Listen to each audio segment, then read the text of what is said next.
Now, you've had a lot of experiences and you've shared just a little bit of that with us. But now you've started a foundation called Eracism. What motivated it and what is it?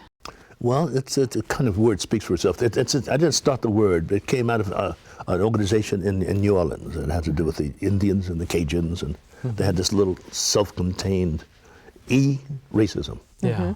It speaks for itself. It does. Absolutely. And then fade out, fade in, I'm driving around USC, and there's a young man selling these E-racism T-shirts. Yeah. And I said, I made a U-turn, and then I said, that's still a great idea.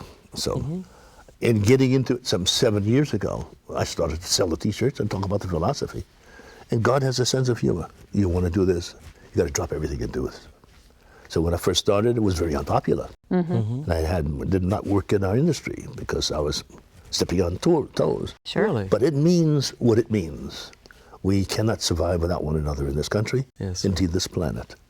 We need to not ask permission for us to be equal. We have to be equal. Yes. We have to have compassion for one another. Yes.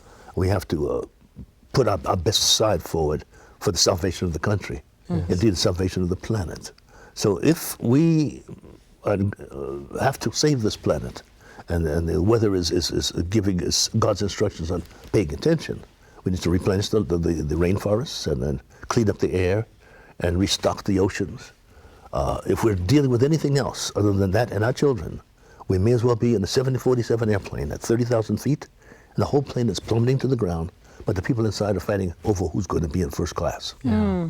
It makes no sense, does it? That's what we're doing. That's a tremendous It's insane, illustration. isn't it? You know? So now God is watching with his arms folded, I think, saying, I hope you get it in time. Yeah. Let's act before the fact. Let's have compassion for one another. Yeah. What does that look like, having compassion for one another? Well, it's not us first, it's you first. Yeah. I bring to you, where there's darkness, I bring you light. It's our instructions, obviously. It's what you talk about. Yeah. Yes, I it bring is. you happiness instead of sadness. Yes. I don't add any chaos to this planet.